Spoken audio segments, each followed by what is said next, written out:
to Mentors on Tap, episode number 3. Steve Gehring, sir, and myself, Doc Sheldon, here to wow you and dazzle you with brilliance, or baffle you with bullshit if we can't come up with any brilliance. Either Got a one couple works for me. questions to handle. Yep. Got a couple questions to handle today. First one, Steve's gonna take on, and I think that most of us have faced this possibility on occasion.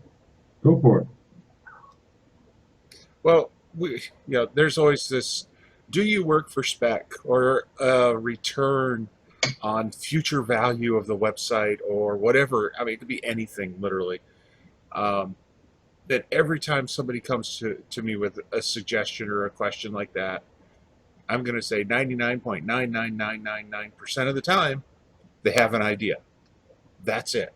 They've got nothing else, no way to execute, nothing. So what they want to do is have you take their idea and build it, make it profitable, and do all the real work for it in exchange for 10% or 15%, or sometimes people are really generous and 25%. And it always brings me back to the old Popeye commercial with Wimpy, where he will gladly pay you Tuesday for a hamburger today. And I understand the need to work on spec, especially if you're just starting out. The creative types, artists, are horribly abused in this niche, especially when you've got websites like 99 Designs or whatever, where you put out a request for a logo and 20 people put real work into it, and then you pick one, and that guy gets paid just a little bit, and the other 19 people get nothing. Absolutely nothing at all. And it's an old tradition that I don't understand. Maybe it's part of the old internship where, people expect an awful lot for free. And since people keep giving it to them for free, there's no change. There are always exceptions to the rule. Maybe you'll do a joint partnership. And I have done projects like this in the past where we were given a percentage of the sales, and unless I had full control of everything, without fail, every single one of those has failed horribly at some level.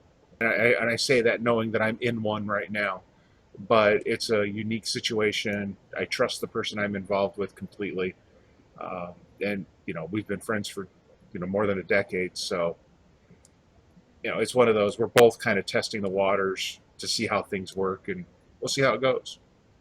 Yeah, I can't disagree with any of that. I mean, when somebody comes to me with that kind of idea, I immediately, my resistance goes up.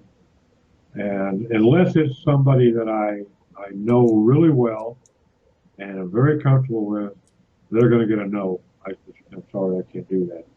I mean, I've done a couple things pro bono for somebody that later on, because they were appreciative, they came back, they hired me, they paid me decent money to do something down the road when they had more wherewithal. And, so there's, spec isn't always a bad idea, but I would say, in my opinion, it's 99% of the time, at least, it's going to be a bad idea. It's going to be a very, very cautious situation at the best. Right. And if it's not somebody that you're comfortable with and you can trust, if you can afford to do this work on spec and not ever get anything out of it, it's not going to hurt you bad, then maybe so.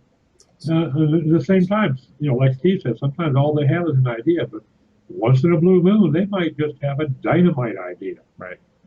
So okay. Next question. We had another question. Somebody asked, what's the most important thing to do on a new WordPress installation to make the site secure? Well, let me say a couple things about WordPress first. WordPress is high risk simply because over 25% of the websites on the internet today are using WordPress. That's a lot of targets. And most of those targets are not properly secured. So there's an awful lot of evildoers out there that are going to aim their guns at those sites. That's why it's getting some bad press. But the fact of the matter is, first of all, it can be made very secure. And second of all, WordPress Automatic or WordPress.org, they do one heck of a good job of making sure that it has the ability to be secure. You know, there are things that happen. Okay, sometimes they're at fault, sometimes it's just the fact that some plugin developer left a hole. Okay, so you have to be aware of those things. But WordPress is not a bad platform, inherently vulnerable by any means. Just like any other platform, whether you're using Joomla or Drupal or WordPress or build it from scratch, you've got to take the proper measures to make it secure, or you're going to be vulnerable. So getting that out of the way, I came up with 8 things that I think are very critical to any WordPress installation. First of all, use a very strong password. 1, 2, 3, 4, 5 is not going to cut it. Okay, your daughter's name, your birth date. These are not decent passwords. First of all, how many of you really think that your birth date can't be found someplace on the internet? I don't care how guarded you are with your personal information. It's out there. Okay.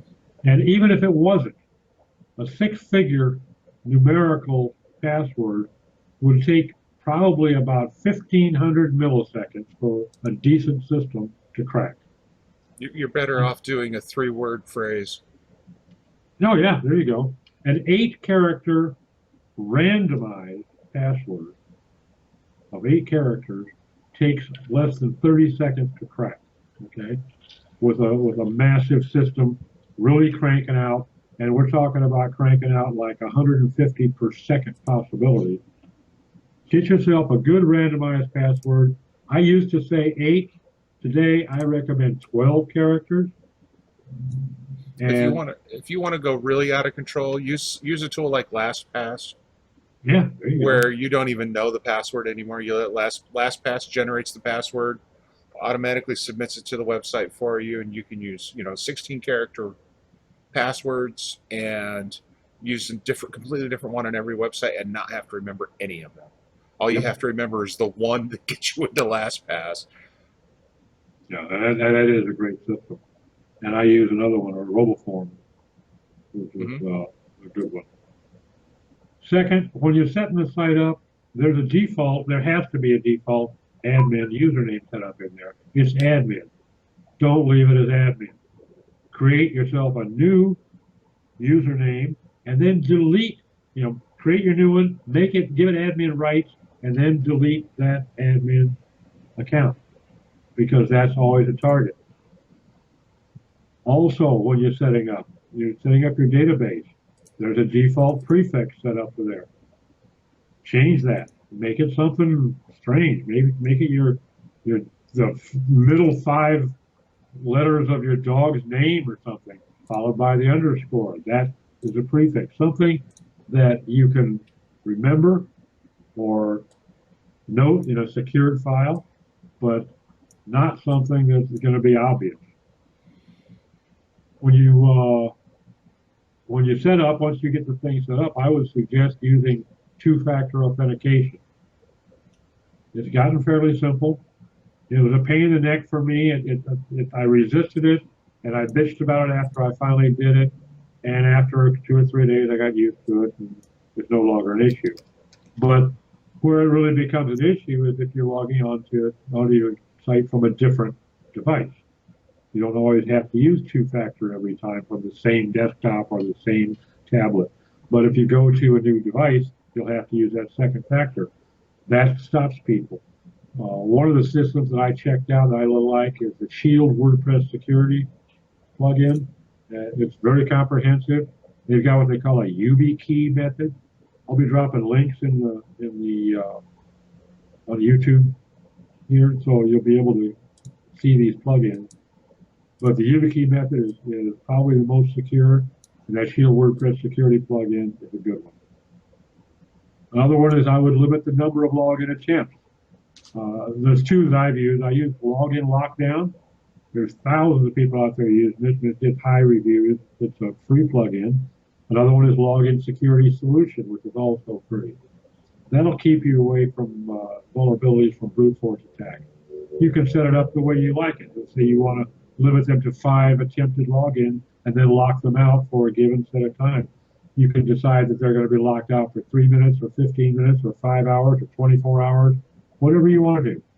So depending upon your vulnerability, you may need to adjust that. If you find somebody's making a concerted effort to get into your site, you can really crank it down tight. The other thing you can do is you can even go into your WP admin and you can restrict access. If you're the only person logging in, or if there's only a handful of you ever logging into your site, restrict the IP address in your htaccess file. So you basically whitelist yourself and blacklist everybody else. The problem is if you have an ISP that is periodically changing your IP address, you need to be aware of that. The day that you can't log into your site, you'll check and you'll find out you're on a new IP address. Okay, so it's a good idea to do that when you have a fixed IP, but it can create problems. So leave yourself a little protection there. Finally, the last thing I came up with is plugins. I can't tell you how many times I've gotten a new client that wanted me to look at their WordPress site, and I see they've got 45 active plugins. Now one that had 77. I have a good friend of mine that had 125 active plugins on her site. I don't believe it even loaded. So, you know, to me, when you've got 12 plugins, you're pushing the envelope. You know, there are a lot of things that are done with common plugins that if you teach yourself a little bit of code, you can hard code and avoid the plugin altogether. And it'll load faster and it removes some vulnerability. And you do that coding in your child theme, so you don't even have to worry about updates wiping it out. But if you're not comfortable learning how to code some of these things, at least try to minimize it. Because every single plugin you add does two things. It adds load time. And it also adds a potential vulnerability. Not just from hackers, which is a real risk with some plugins, but also from conflict. Two perfectly good, legitimate plugins can conflict, taking your site down. The first thing needs to be updated. Your site, whether it be your WordPress, your theme, your plugin, everything should be kept updated religiously. Because most of the updates that take place are not adding features or fixing bugs. Most of them are patching vulnerabilities.